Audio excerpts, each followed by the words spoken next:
Wheelchairs can be heavy and awkward to lift into a car's trunk. This can be difficult for caregivers that are elderly or otherwise lack the required strength.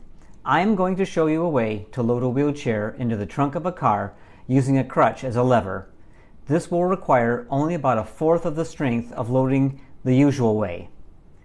First, you need to obtain a crutch. The longer the better. Remove the hand grip or slide it out of the way.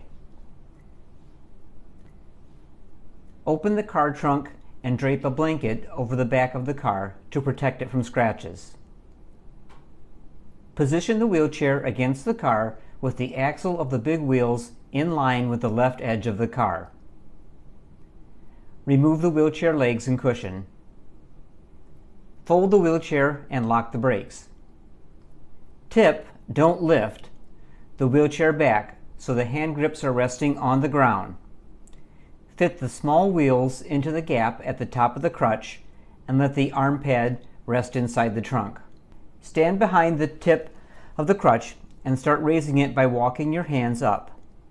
The wheelchair will begin to slide up the blanket. When the crutch is as high as possible, switch your hands to the big wheels of the wheelchair, letting go of the crutch.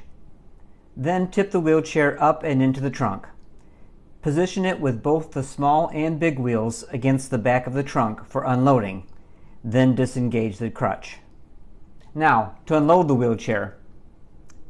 Visualize a line to the left of the axle of the wheelchair's big wheels. Tip the wheelchair up and place the crutch tip along this line under the metal rim of the wheelchair, with the rim covering the crutch at both the top and bottom of the rim. Slide, don't lift, the wheelchair along the length of the crutch. The crutch should contact the pavement on its own.